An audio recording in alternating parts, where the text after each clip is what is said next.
Hello, my name is Andy Milner, and I'm going to do something very crazy.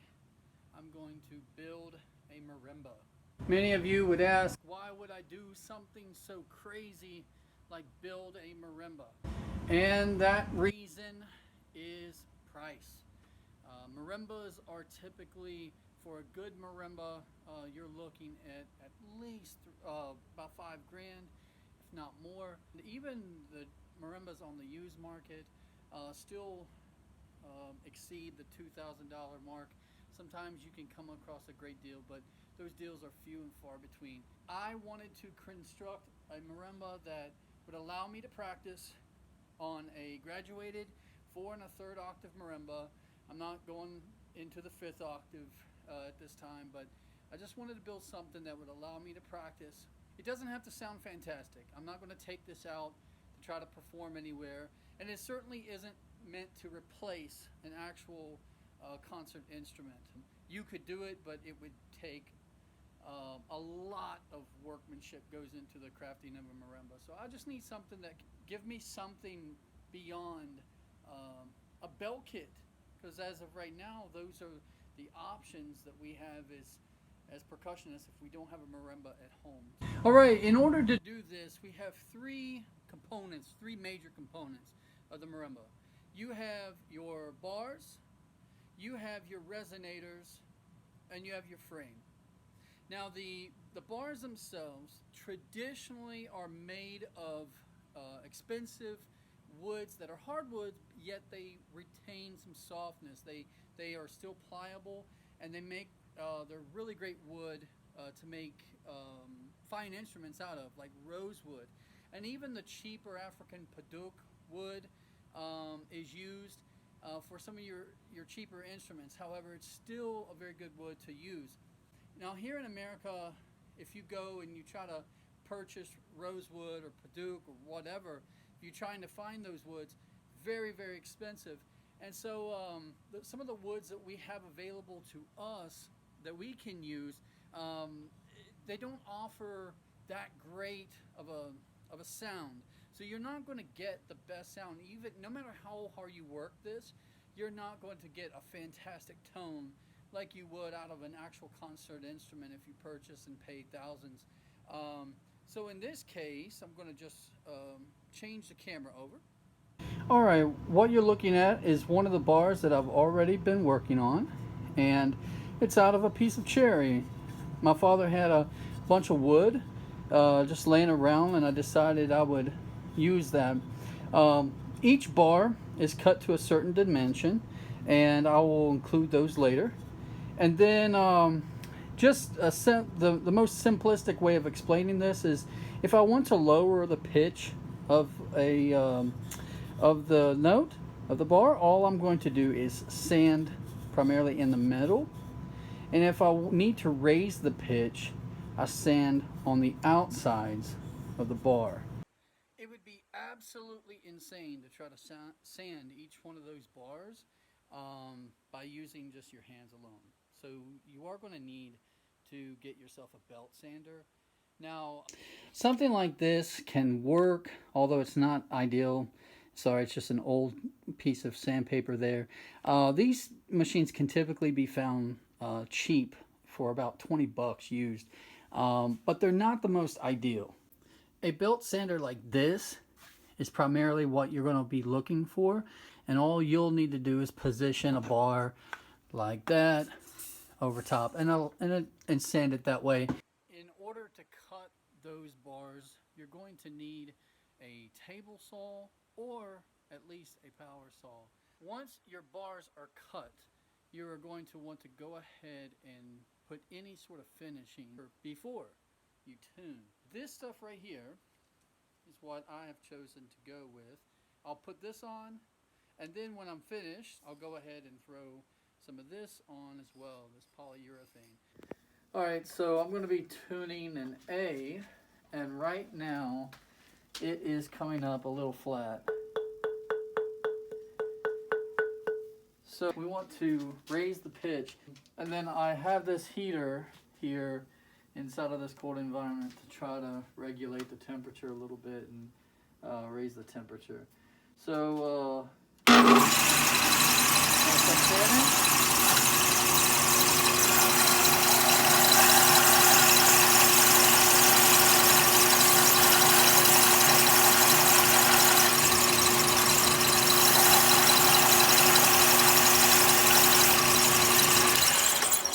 Now, it'll probably take several passes. Still reading flat.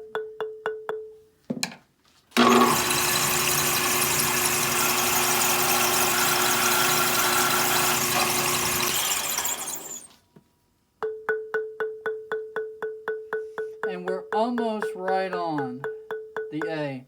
So then what I'm going to do is test it with this piano app. So it may be just a tad bit off, but that's pretty close for what I'm going to need it to do. As you begin the process of tuning your bars, you're going to run into a very frustrating issue. Temperature. So temperature, what is the big deal? It's a very big deal. As the temperature gets warmer, things tend to, materials like wood, they start to expand a bit, relax. And as they relax and they get longer, it creates their pitch starts to go down a bit. However, when it gets cold, things start to contract and come in, and as a result, pitches start to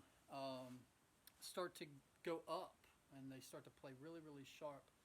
It is very important that you use a thermometer, a digital thermometer, to keep track of the relative temperature and the ambient temperature within the room. Before I start to tune, I will have to heat the room somewhat to get it to be consistent. Because if you don't believe me, if you start to tune one of these bars, you will notice that you can take a mallet and strike a bar at 73 degrees. And as soon as the temperature hits 74, you will see that the tuning will change. And that will frustrate the crap out of you, because you will be tuning to try to get that fundamental right on. But unless your temperature is consistent, it won't happen. I use an app on my phone when tuning called Piano Tuner. Very good tuner that may not be the easiest to use if you're very inexperienced using a tuner. However, what I love about it is that it shows the exact frequency of a note, and it does so very quickly. When a professional tunes these instruments and tunes a marimba, they will tune the fundamental note, but then there are things called overtones that they will also tune. So in order to tune those overtones, it's best to use a Peterson strobe tuner. I'm mainly tuning the fundamental, which means I'm going to have some pretty unpleasant overtones within the marimba.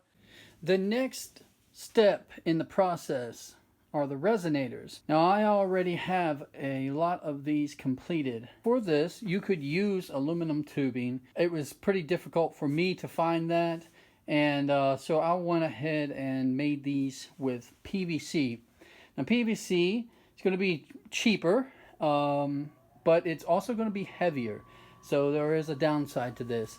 Each one of these resonators have been tuned. The way that I've tuned these resonators is I've cut them to an approximate length, and then I've went through and fine-tuned it using a tuner, and I've blown across like I would with a flute embouchure. You can hear a pitch. I've also used paddles on these on the edges so that I know what pitch it's resonating at. Now, each one is sealed at the bottom, and the way I've done that is I've cut some wood circles, and I've used some glue to glue those in at the ends there. However, if you want something a little bit easier, rather than making the wood circles, they do make some plumber's caps that you can simply slide over the PVC, and you can glue those in place. In order to cut the PVC I recommend not using any sort of mechanical tool. You can, however, you do run a risk of, if you don't have the appropriate saw, pieces of this PVC just flying all over the place. And so in order to be a little safer, it does require a little bit more work, but get yourself a little hacksaw and a vise. These are very cheap. Hacksaws are pretty cheap as well. And if you've got that, then you've got everything that you need. I've measured off everything, and then I'll go through and I'll cut that. And by the way, dogs love marimbas too. That's Grohl, and he is tuckered out. To attach the resonators, I'm going to get some of this aluminum stripping, and I will drill a hole at the center of that strip, and then attach it just using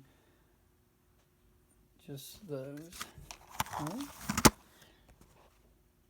Here's the process. Here's the process of attaching the resonator to the frame or to the bar. We're just going to take the resonator, hold it in place as best we can in line with the others, and then we're going to mark the frame with a pencil where it meets, right there in the center.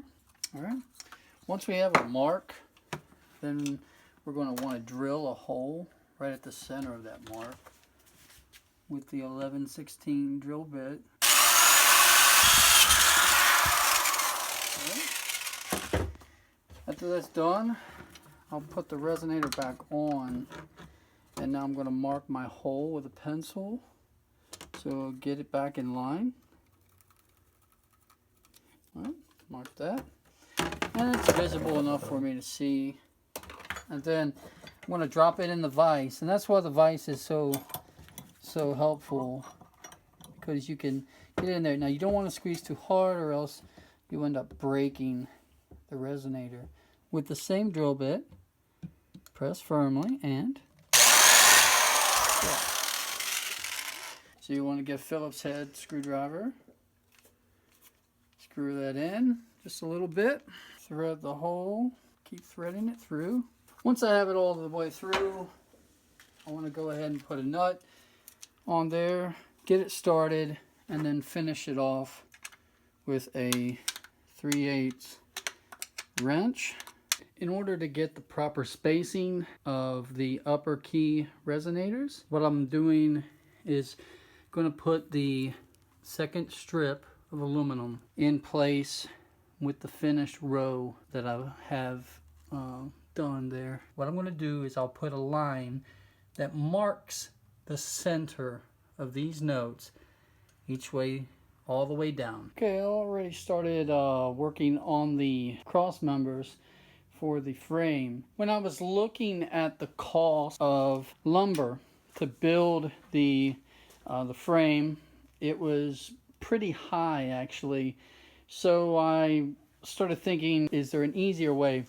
Well, it kind of fell in line with my desire to make this thing as portable as possible. They sell these posts here, these fence posts, and they are 42 inches long, so 2x2 and 42 inches long, 3.5 feet by themselves. And I knew that, I mean, if you wanted to make this instrument, you know, as a solid body frame, you don't worry about portability, then you can go ahead and just buy some 8-foot long pieces of timber and some 2x4s, and you're fine. And then build off of that. However, for me, I wanted portability. So what I did, I got those 42 pieces. Then I threw a hinge on there. And the hinges I got from this kit here. Just a cheap kit, had 4 hinges, and that's all I really needed. Threw the hinge on there. Okay, I advise you to drill some pilot holes using a small bit, and then put those in so you don't expand the wood to break it. I'll just put this deadbolt on, very, very cheap, and locks there, and then that'll offer some added stability. I did the same thing for the main support beam, only I didn't trust one pole for that. So I went ahead and did 2. And then what this will do, this of course works just a little differently. Once the post is in, all I'll do is slide that on there, turn that, and then that will hold that pretty sturdy. After you have those on, that'll make you 4 cross beams and the 1 major support beam that you'll need to support the marimba in the center, and the 4 beams for the bar. What I'm going to do is put on a coat of the wood finish. We're going to throw that on there, and it's going to make a striking difference. In order to keep my marimba as portable as possible, I wanted to include some casters, these wheels. Now the individual price of a caster, quite a bit, depending on where you find them, but at Harbor Freight they were running a sale on a mover's dolly, and actually it was around $7 that I picked this up for, and that included 4 casters that I needed. All I did was saw off this portion of the mover's dolly, and I'm just going to actually use this as is for the upper portion of the marimba, and then I'll attach my support beams to this platform. In order to make the platform, or the support beam, sorry, I took these posts again and I have cut them down to 28 inches. After I finished putting on the vertical rails, I went ahead and just cut a 2x4 to length of the base, which is I believe 18 inches. I was actually able to repurpose some of those hinges. As I had previously mentioned, I had gotten that pack, and all I did was remove the pins from the hinge, and it allowed me to secure the vertical post to that horizontal beam pretty nicely, you know. And again, I was just able to repurpose that.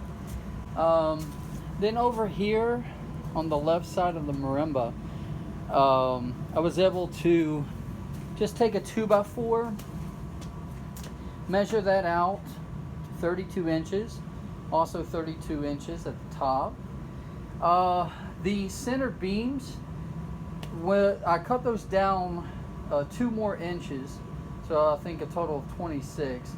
So 26 inches long, because I took that dolly and again I repurposed that. I cut the caster off. I kept the platform on there,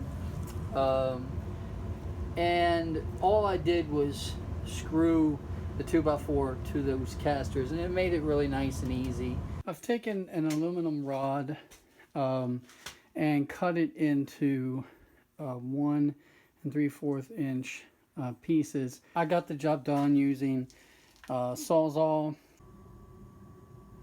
I've got a little bit further along on the project. As you can see, I have the frame roughly together. All I've done is attach a 2x4, which I've cut to length, and added some additional stopper blocks. That'll prevent this crossbar from going to the right or to the left. I've taken a pretty wide drill bit and drilled a hole in the top there, all the way down into the 2x4. The main support beam there, because of the hinge, it creates a little bit of a space, and I was able to fill that space pretty easily using some of these little blocks that I've already cut off of using some aluminum rod. So once all of that is in place, then I'll have to attach my crossbars. And when I do, the way I'm going to do it is I'm reusing again these little 99-cent posts come in handy, and I will have this sitting here, and I've got a same drill bit that matches the diameter of these little metal pegs that I've cut, and that would be, trying to find the diameter here, it's a 5/16 bit. So using that bit, I just drill in about halfway. All right, I'm going to put these metal pegs in there. Now, right now they're not glued, but in the future I'll go ahead and glue those in. And then I will do the same thing. I'll drill this rod here, or this post, on the bottom here.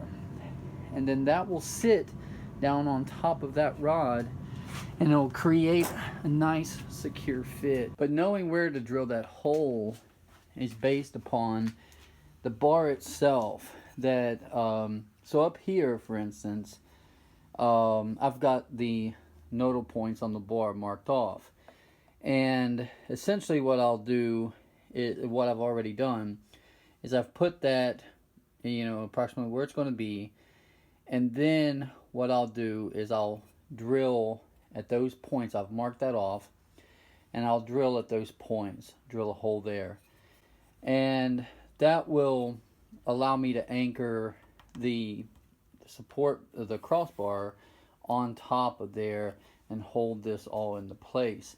On the lower end, you can see that it's further apart, and that's because the nodal point of the bar is much wider, of course.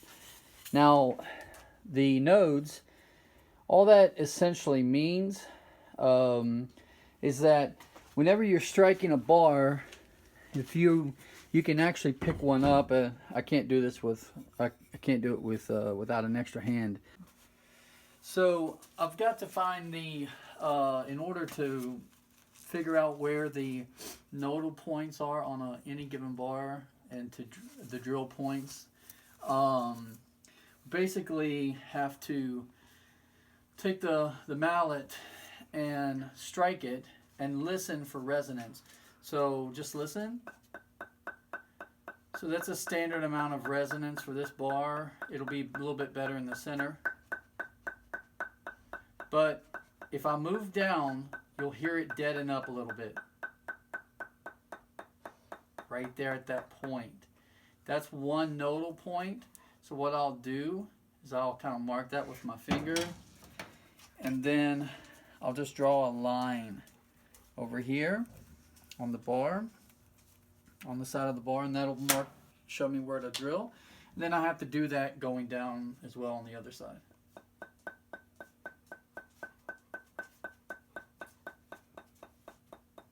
You can hear it start to deaden up right there. So I'll just mark that with a pencil as well. What I'll do is I'll drill right there in the center of that nodal point, and that's where the string will run through. Right, I have the frame pretty much together now, and it is portable. I mean, to a degree, it can be folded down, let's say that. And there's my doggy again. He's having a ball. So now I've got to hang the resonators. One challenge that I have is when I hang the resonators, they are in two sections. So there's the upper end, and you have the bottom end, of course. And they still need paint. And then you've got the same thing happening on the upper row. You'll have an upper set, which are laying there, and a lower set that will be hanging. So hopefully this thing will support the weight of those resonators. They are pretty heavy because I used a heavier gauge PVC because that was all that was available at the time. And unfortunately they are heavy. And so what's going to happen is I'll lay this first set here, and it'll come about to this point. And at that point, it'll need a support. And the plan is to use some leftover aluminum stripping that I will place. I've already marked the section. And I will put this approximately here. Now the way I'm going to attach that to each one of these posts this will actually just be a separate thing that we'll put into the supports here in a second. But I'm going to attach this with a piece of wood. But to make a cut like this, what I did was just mark it. All right. Mark using just a pencil, mark about half of that there. And then mark that here. Now that would be a cut like this. So when I notch that out, this should sit in there perfectly fine. And then I can take that piece of wood and attach it to where I marked over here. A cut like this would be much, much easier with a Dremel tool. However, I don't have my Dremel tool here with me. So again, I'm going to use this vise. Go ahead and tighten that in. And then this hacksaw here, using that will get me at a good starting point. And then I can go in and finish it out with a chisel. That should allow me to slide that in. That will support this along with another one of these little blocks. And I'll attach a block on each side of those rails, and hopefully that'll hold that bar in place and provide enough stability to attach the rest of these resonators on this opposite side. Hey, gotta find your nodal point. We gotta find your nodal point. Yeah? You have to find your nodal point. I ran into a snag trying to figure out how to prop up the string. And it's fortunate that that they make little connectors, little electrical connectors that should work great for this purpose. So what you'll need, I found a box of these at Ace Hardware, 100 of them, spade terminals, and you'll want that, the 16 to 14 gauge. You'll need about 100. You'll need like 116 of these. So I found an extra box of these at AutoZone, and then I ended up getting these nails, panel nails, and I would go with definitely this size. So get this, because this works perfectly. Essentially what you're going to do is, I have to do this with one hand, you're going to insert the nail inside of the top of that hole. So I'll go ahead and do that just like that, and then you'll want to bend the prongs down just a little bit so that you can hammer that in. And then for the end posts are also a little bit of a challenge. So I found it needed to be strong, but I wanted it something to be very easy to work with. So I picked up these large screw eyes from Ace Hardware. For a pack of 4, it was like close to $5. Probably not even that. It was somewhere in maybe $3 or something. So I just pick up a couple boxes of those, and then these will serve as really good anchor points, or at least should, for the string. So there it is, the finished marimba. All right, there are some things that I like about it and some things that I'm not really liking about it. So let's talk about the bad.